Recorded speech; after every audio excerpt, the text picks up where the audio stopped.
आजकल बात सिर्फ इंडक्शंस की हो रही है। जब से एलपीजी की शॉर्टेज हुई है ना, इंडक्शन काफ़ी डिमांड में है। तो आज की इस वीडियो में मैं आपके काफ़ी सारे कन्फ्यूज़न को क्लियर करूंगी कि कौन सा इंडक्शन लेना है, उसे कैसे यूज़ कर सकते हैं, उस पर खाना कैसे बनाएंगे, कौन सा इंडक्शन लेना सही होगा और सबसे ज़्यादा पूछे जाने वाले सवाल कि इस पर कौन कौन से बर्तन हम यूज़ कर सकते हैं।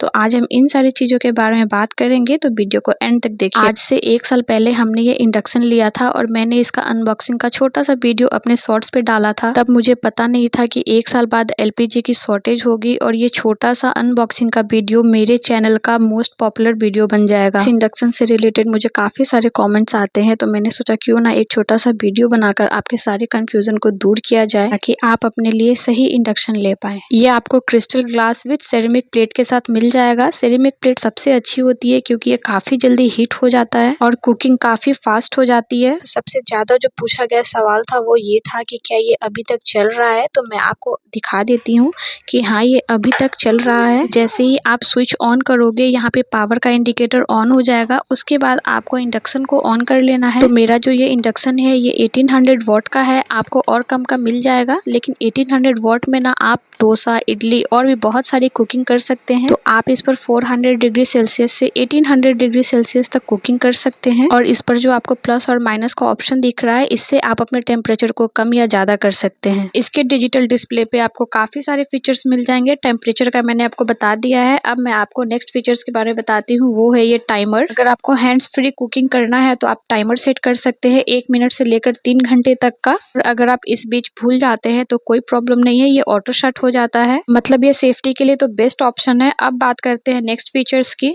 नेक्स्ट है, इसमें आपको मल्टीपल कुकिंग मोड मिल जाएगा, जैसे इडली, डीप फ्राई, तवा, मिल्क, कड़ी, सौटे और कुकर का ऑप्शन है। जस्ट आपको एक क्लिक करना है और आप 1 सेकंड में दूसरे मोड पर पहुंच जाएंगे। और हर मोड पर ना आपको टेम्परेचर पहले से सेट किया हुआ मिल जाएगा। आप देख सकते हैं जैसे जैसे मैं कुकिंग मोड चेंज कर रही हूँ, टेम्परेचर भी चेंज हो रहा है। इसके अलावा आप हर मोड का टेम्परेचर अपने हिसाब से ऊपर या नीचे कर सकते हैं। अगर इसकी परफॉर्मेंस की बात करें तो इंडक्शन काफ़ी फास्ट हीटिंग देता है। पानी या दूध गैस के कंपैरिजन में इंडक्शन पर ना काफ़ी जल्दी बॉईल हो जाता है। अभी 2 दिन पहले ही मैंने इस पर ये टोमेटो सॉस बनाया था और मुझे इसे बनाने में हार्डली 20 से 25 मिनट ही लगा था। अब मैं आपको इस इंडक्शन की सबसे ज़रूरी बात बता दूँ, जब आपका काम हो जाए तो आपको प्लग वाले स्विच को ऑफ नहीं करना है। सबसे पहले आपको इंडक्शन वाले स्विच को ऑफ करना है। और जैसे ही आप ऑफ करोगे ना, आपको एक हल्की सी आवाज़ आएगी, इसमें से आप सुन सकते हो।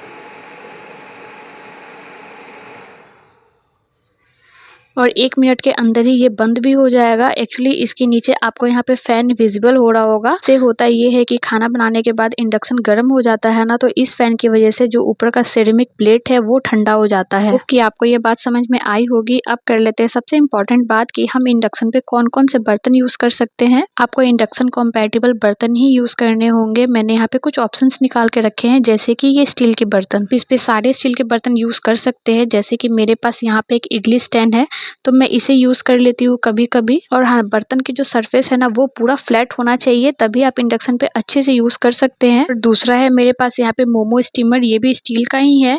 इसे भी मैंने कई बार यूज किया है। उस पे इंडक्शन पर हमेशा आपको फ्लैट सरफेस वाले बर्तन यूज करने हैं और हेवी बॉटम वाले बर्तन यूज करने हैं। आप देख सकते हैं कि इस मोमो स्टीमर का जो बॉटम है कितना ज्यादा हेवी है। अगर आप लाइट बॉटम वाले बर्तन यूज करेंगे ना, तो वो जल्दी से गर्म हो जाता है, जिससे कि आपका खाना जलने लग जाएगा। जैसे कि मेरे पास ये है पतीला और कढ़ाई, ये दोनों स्टील का है, दोनों ही यूज़ कर सकते हैं। लेकिन ना ये पतला है तो मैं इसे कम ही यूज़ करती हूँ, ताकि जले ना खाना। जब भी कुछ सूप या लिक्विड वाली चीज़ बनाने होते हैं तभी मैं इसे यूज़ करती हूँ। तो ये थे स्टील के ऑप्शंस। तो स्टील के आप सारे बर्तन यूज़ कर सकते हैं। अब बात करते हैं नॉन स्टिक और एल्यूमिनियम की। तो नॉन स्टिक बर्तन आप यूज़ कर सकते हैं, लेकिन जो उसका बेस है ना वो इंडक्शन बेस होना चाहिए। मेरे पास यहाँ पे एक नॉन स्टिक पैन है, लेकिन इसका जो बेस है वो इंडक्शन बेस नहीं है, इसलिए मैं इसे यूज़ नहीं करती हूँ उस पर।